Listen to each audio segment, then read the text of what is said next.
Hello, welcome back. Now we discuss the theorem 1, that is regarding the unbiased estimate of the population mean per unit when cluster sampling of small n clusters selected out of capital M clusters, each having capital M elements.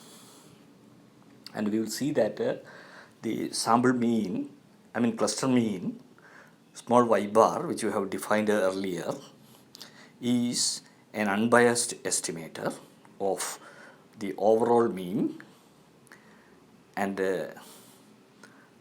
this estimator have variance of y double bar is equal to 1 minus f by n into sb square, where sb square is the mean square between cluster means. Okay, sb square is the mean square between cluster means. For mean square we were using capital S square earlier, but that S square for between units. But here we are having clusters which are the bigger units than units, elementary units. So we use the notation capital SB square, which is the mean square between cluster means. Okay, and another expression is there which is equal to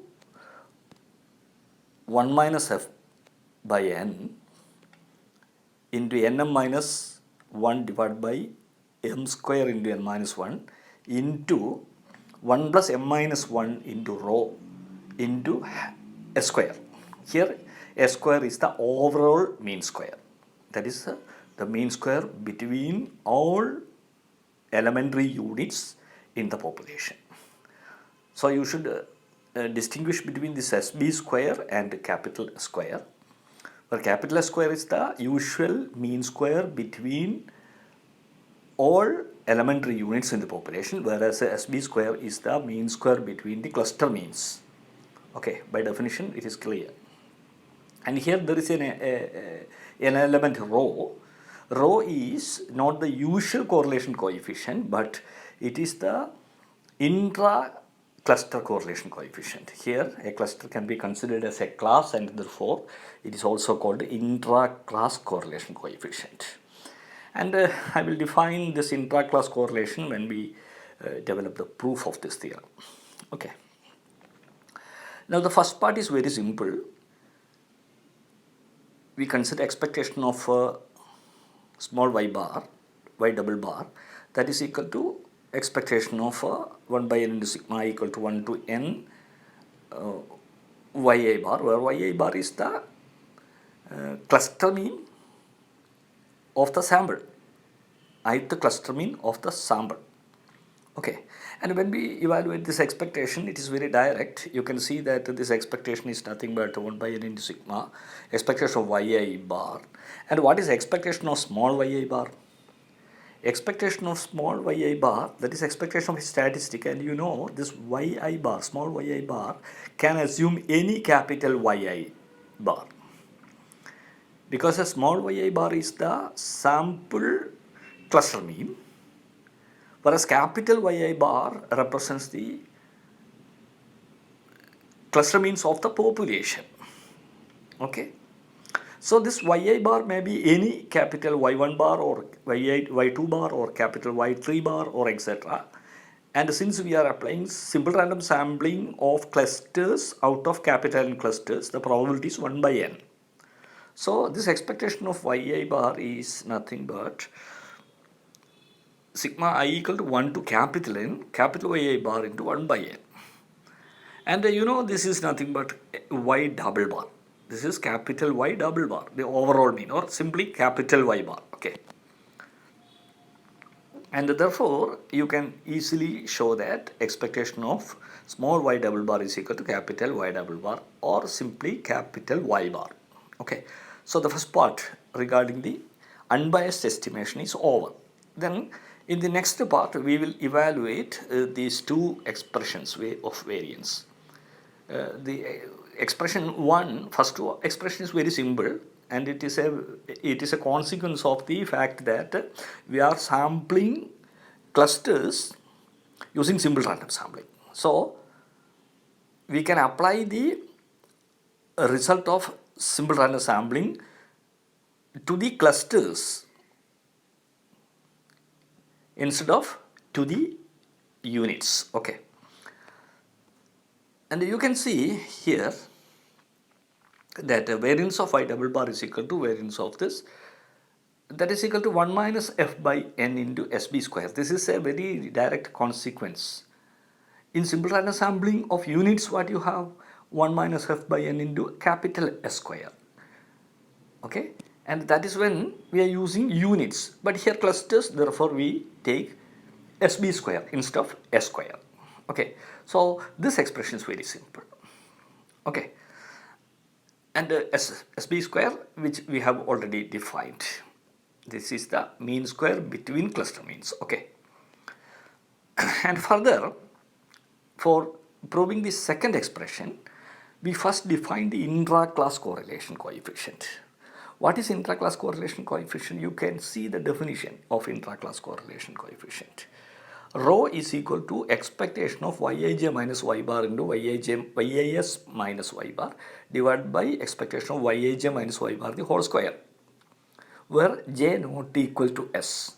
What is the meaning of this? In this intraclass correlation coefficient, in this intraclass correlation coefficient, we take the average of something in the numerator and average of something else in the denominator. What is average in the numerator? In the numerator, we are pairing jth and sth element in the ith cluster of the sample. Okay, right? And we are taking the difference from each element, each value, yij minus y bar into yas minus y bar. You should take the different pairs because here j and s are not to be equal. If j is equal to s, what will happen? You will have yij minus y bar into yij minus y bar itself.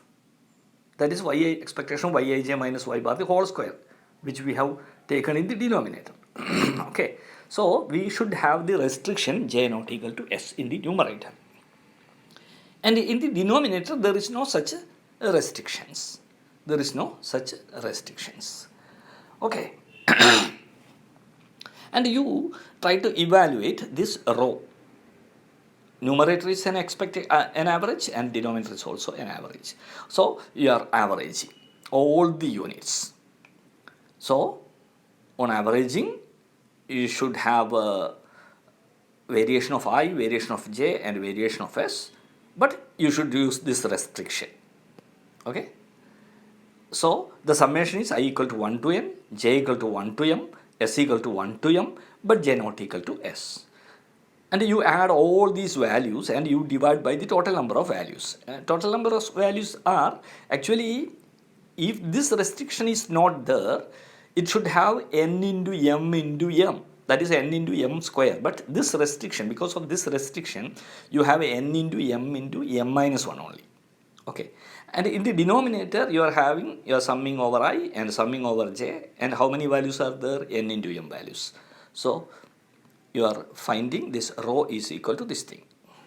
Okay, and you can write this numerator, and here this nm and nm will be getting cancelled. Okay, so there will be an m by n in the denominator, and this summation is nothing but nm into s square. Sorry, nm minus 1 into s square. That is the overall mean square. So you can write this is equal to, denominator is m minus 1, this m minus 1 and nm minus 1 into s square, because of the definition of s square. Okay. So from this expression, this rho is equal to this. From this expression, you can express the numerator as rho into the denominator, cross multiplication. Okay. So on cross multiplication, you have this summation is equal to this, where, I'm sorry, okay, then you try to express, you are going to apply this expression, okay, you are going to this expression in the expansion of SB square. So what is SB square? SB square is, or n in minus 1 into SB square is this. Okay, and after manipulation you will see this is the last expression, and in the last expression you can see that the first term in the square bracket is nothing but nm minus 1 into s square, and second term is already expressed as m minus 1 into nm minus 1 into rho into s square. Okay, then in the next page you can see that n minus 1 n minus 1 is into s square is equal to this. So from this expression you can see that SB square is equal to this. So variance of y double bar is equal to 1 minus f by n into, in the last page it is written, into SB square, capital SB square. And what is capital SB square? Capital SB square is evaluated here. So you substitute this SB square here and you will have the variance expression, variance of y double bar is equal to this. Okay. So the theorem is proved. And you can take some special case. Suppose capital N is large enough, then n and n minus 1 will not be different, and nm minus 1 and nm also will not be different. So substituting these things, you have this expression. Variance of y double bar is approximately equal to, because of these approximation. Here you are taking two approximations. Variance of y double bar is equal to 1 by nm into 1 plus m minus 1 into rho into s square. Okay. Thank you.